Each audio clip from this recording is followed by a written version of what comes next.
Hola, mi nombre es Jesús Ortiz Rodríguez, soy de la Universidad Nacional Intercultural Fabiola Salazar Leguía de Bagua, y en este momento les vengo a traer tres métodos. El primero es el método de las agujas de Buffon, el segundo es el método de Monte Carlo y por tercero un método matemático para encontrar el volumen de la pulpa de un coco a través de su circunferencia. Las agujas de Buffon es un clásico problema de probabilidad matemática planteado por el matemático Georges-Louis Conde de Buffon en 1773. Este problema consiste en generar de manera aleatoria agujas en un plano dividido por líneas paralelas, donde la distancia entre las líneas es igual al largo de las agujas. Como podrán observar, yo en vez de agujas he utilizado palitos de fósforo, que también es válido, y los he lanzado desde una distancia moderada para que así se pueda generar de manera más eficiente la aleatoriedad de las agujas. Posteriormente multiplicamos por 2 el número total de palos de fósforo lanzados y lo dividimos entre el número total de palos de fósforos que cortan alguna de estas líneas paralelas, dándonos así como resultado una aproximación al número pi. Muy bien, nos encontramos ya en el programa Basic 256, en donde les voy a explicar el código de programación que se utilizó para ejemplificar esto que se llaman las agujas de Buffon. En primer lugar, un CLG, que es para que se borre toda la pantalla. Yo he elegido el color azul para dibujar líneas. ¿Qué líneas? He dibujado estas líneas de acá. La separación de estas van a ser 50 unidades. Proseguimos, ingresa el número de agujas. Nosotros vamos a pedirle al que escriba, al que utilice el programa, el número de agujas que queremos que metan. Recuerden que a más agujas, más exacto te va a salir el número pi. X1 que se genera en una posición aleatoria entre 200 unidades. Ahora tengo que buscar mis puntos de destino que se generarían en una posición aleatoria. Una vez que ya hemos tenido los números, pues vamos a poner una condición. La condición de que los números que se generen dentro de la fórmula de la distancia entre dos puntos me va a dar a 50 unidades. Pero caso contrario no suceda eso, acá se encuentra un else y nos vamos a ir a repite. ¿Dónde viene repite? Repite viene acá. Dejo ahí mi punto de origen y lo único que se va a repetir son los números aleatorios de x2 y y2, que son el punto de destino. Ese es el punto que se va a cambiar si es que no cumple esta condición. La computadora va a buscar aleatoriamente números y así vamos a llegar hasta que se cumple esta condición. Yo les he puesto de color rojo las agujas, una línea que vendría a ser de x1 y y1, que es mi punto de origen, de x2 hasta y2. Esta línea ya cumple con los requisitos que yo quiero. A partir de ahí hay un for y una serie de if. Si una aguja es horizontal, si una aguja es vertical, ¿qué sucede? Si una aguja no atraviesa, si una aguja atraviesa, ¿cómo nosotros delimitamos eso? Pues fácil, con una serie de if. Yo comienzo diciendo si es vertical, diré, disculpen, vertical, ya que x1 es igual a x2, entonces cabe el caso de que sea totalmente vertical, entonces tengo que hacer un montón de if para poder diferenciar. Caso contrario, si no es eso, si no es vertical, entonces vamos a preguntar pues si horizontal. Si es horizontal, pasan una serie de if para ver cuál es el punto de origen y cuál es el punto de destino, y así poder diferenciar si se encuentra dentro de alguna de las líneas paralelas. Por eso es que hay un K que recorre desde 50 hasta 250. ¿Por qué? Porque vamos a ver si choca ese K, si llega a ese K. ¿Cómo lo vas a hacer, Jesús? Pues fácil, lo vamos a hacer con una fórmula. ¿Cuál es la fórmula que se utiliza para saber cuándo choca? Fácil, nosotros en esta función se define lo que sería intersección de rectas. Cuando tú intersectas rectas hay una fórmula. Esa fórmula está para hallar un y. Lo he despejado en y. La fórmula la puedes encontrar en internet y si despejas en y te va a quedar esto. ¿Para qué quiero hallar y? Porque yo ya conozco el valor de x. Si el valor de x en los if yo reconozco que el valor de x sería el k, pues si es que llegase a tocar el k. Si es que no llega a tocar el k, entonces no pasa nada. Si es que llega a tocar el k es porque está llegando a tocar una de las líneas paralelas que se encuentran ahí. Y solo me faltaría encontrar entonces, porque mi coordenada sería en la posición en K, sería la coordenada. Solo me faltaría hallar el Y, en qué posición del Y se encuentra. Por lo tanto, por eso es que yo he definido la fórmula en función a X para hallar Y. Una vez obtenido eso, ya podemos hacer nuestra serie de preguntas, donde nuestra serie de condiciones para que el programa detecte todas las condiciones de las agujas. Hay agujas, como les digo, horizontales, verticales, unos que tienen tanto grado de inclinación, otros que tienen otro grado de inclinación, y todo eso se demuestra en los if. Ahora, muy bien, pasado a eso, nosotros por cada uno de los que intersecta hemos generado un punto de color verde oscuro para las diferentes ocasiones que puedan suceder en el programa.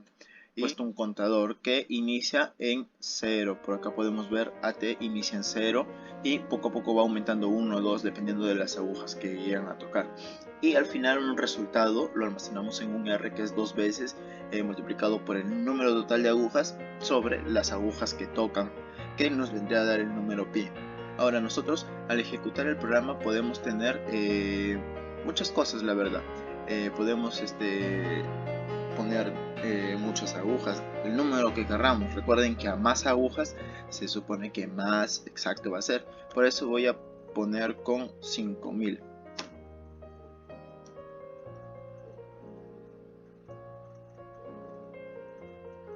Al final el resultado obtenido ha sido el número 3.10, que como ven es un aproximado al número pi. El método de Monte Carlo. Esta es una técnica numérica para calcular probabilidades y otras cantidades relacionadas utilizando secuencias de números aleatorios. Para esta ocasión necesitamos dibujar un círculo inscrito en un cuadrado. Posteriormente comenzamos a lanzar un objeto de manera aleatoria y contamos el número de veces que cae dentro del círculo y el número de veces que cae dentro del cuadrado pero fuera del círculo. Para evitar estar todo el día lanzando objetos, es mejor utilizar un poco de arroz.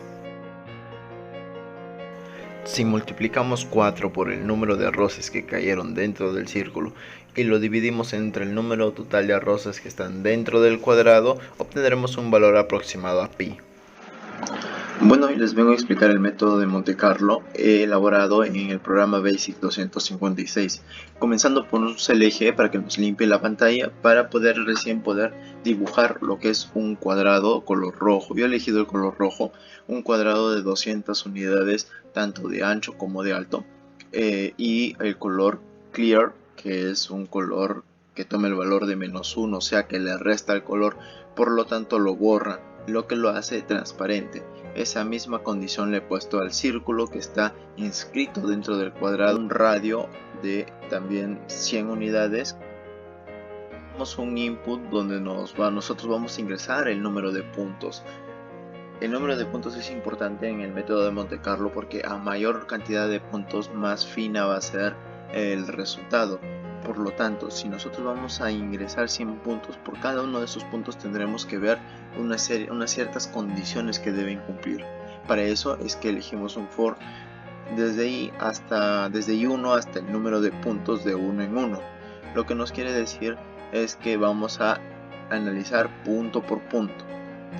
Para el primer punto lo que vamos a hacer es generar el número aleatorio en x de 0 a 200, porque nuestro cuadrado tiene un ancho y un largo de 200, por lo tanto tanto el x como el y que se generen deben estar en un rango de 200 unidades.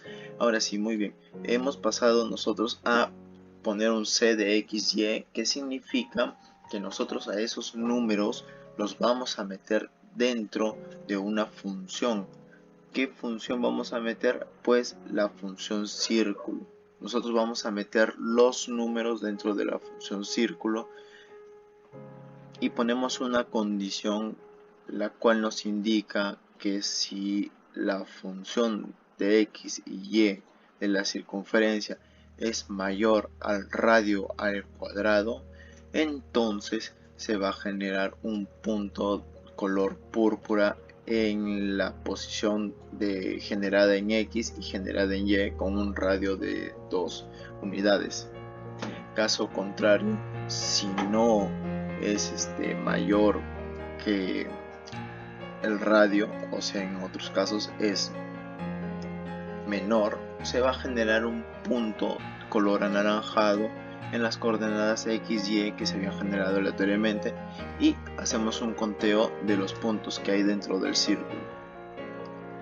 Por lo tanto, al final lo único que nos queda es hallar un j que va a ser igual al resultado, que vendría a ser 4 veces el número de puntos dentro del círculo sobre el número total de puntos. Y como dato adicional, el programa también nos calcula error. Ya les he dicho que depende mucho de la cantidad de puntos que generes, por lo tanto nosotros vamos a generar 5000 puntos. Y como ven, el error es mínimo, es de 0.07%. En el siguiente método pretendemos calcular el volumen de la pulpa de un coco a través del método de Monte Carlo. ¿Cómo se hace esto? Pues establecemos una relación, como en el método de Monte Carlo, donde el área de la corona sobre el área total va a ser igual al número de puntos que caen dentro de la corona sobre el número de puntos totales. De esta ecuación se deriva la siguiente, que vendría a ser el número de puntos de la corona sobre el número de puntos totales igual a 1 menos la división del radio interior al cuadrado sobre el radio exterior al cuadrado. Posterior a esa podemos encontrar la del volumen de la pulpa, que sería igual a 4/3 de pi por el radio al cubo, el radio exterior al cubo menos el radio interior al cubo. Como podrán observar, se lanza de manera aleatoria las grajeas para después contabilizar cuántas son las que cayeron dentro de la corona y cuántas son las que cayeron dentro del coco. Antes de pasar al programa debemos hacer algunas mediciones al coco y también debemos calcular el volumen de la pulpa del coco. Para ello debemos llenar un recipiente con agua al ras y sumergir la pulpa sacada del coco dentro de un plástico, de tal manera que el agua que salga lo calculamos y sería el volumen del coco. Bueno, hoy les vengo a hablar del modelo matemático para hallar el volumen de la pulpa de un coco, pero esta vez aplicado en el programa BASIC 256. Como ya sabemos, nosotros lo que tenemos que hacer en el programa es que el programa nos pida a nosotros tanto el número de puntos como la circunferencia del coco y que automáticamente nos bote el resultado, que sería el volumen de la pulpa del coco. Para esto nosotros tenemos que dibujar un coco, prácticamente la sección transversal de un coco. ¿Cómo hacemos esto? Pues con dos círculos, tanto el círculo exterior como el círculo interior. Posteriormente a esto debemos hacer que la computadora nos pida el número total de puntos. Después nos pida el perímetro del coco. Ahora, aplicando el método de Monte Carlo, donde nosotros aleatoriamente arrojamos puntos tanto dentro de la corona como dentro del coco, podremos encontrar que generamos dos puntos tanto en X como en Y que parten de 0 a 200, que son el rango en el que se encuentra mi coco. Ojo que para esto los círculos generados tienen los radios que se asemejan mucho a los radios de un coco, ya que en el coco el diámetro del coco partido ha sido de 14 centímetros y aplicando regla de 3 podemos hallar que el radio interior del coco, y aplicando regla de 3 podemos encontrar que el radio interior del coco sería 87.71, o sea que las medidas son escalares a los radios respectivos del coco. Puntos aleatorios, estos dos puntos los metemos a una fórmula que vendría a ser la función de la circunferencia y le decimos al programa que si la función nos da menor al radio, en este caso el radio menor al cuadrado, entonces que nos dibuje un punto de color anaranjado y que automáticamente al total le restemos 1. Al total de puntos empezamos a restar 1 en 1 en 1 así, por cada punto anaranjado que se genere. Caso contrario, si la función llega a ser mayor que el radio menor al cuadrado, entonces que identifique si los puntos son mayores que el radio mayor al cuadrado. Si es mayor que el radio mayor al cuadrado, entonces que me genere un nuevo punto, porque estaría fuera de los límites de mi coco, ¿entienden? Por lo tanto, si lo que yo quiero es que se generen en la corona, tienen que ser mayor que el radio menor y menor que el radio mayor, que es lo que está ocurriendo en el Basic. Y los puntos que me van a generar dentro de la corona circular van a ser de color azul. En base a esto hemos elaborado modelos matemáticos que, aplicando fórmulas, podríamos calcular tanto el perímetro interior en base al método de Monte Carlo. Con esto nosotros ya tendríamos el perímetro exterior y el perímetro interior del coco. Con estos datos ya nosotros podemos calcular a través de la fórmula de perímetro, que el perímetro es igual a 2pi radio, donde el 2pi pasa a dividir. Podremos calcular tanto el radio exterior como el radio interior. ¿Para qué queremos los radios? Pues para hallar el volumen de un coco, que sería el volumen de la esfera, donde restaríamos el volumen de la esfera grande y calcularíamos el volumen de la esfera grande y le restaríamos el volumen de la esfera pequeña. Con todos estos datos ya los imprimimos para que nos muestre los resultados, tanto del número de puntos dentro de la corona circular, como el número, como el perímetro exterior, el perímetro interior, el radio exterior, el radio interior y el volumen del. Ahora le damos a ejecutar y, como les digo, a mayor cantidad de puntos, más fino va a ser el resultado.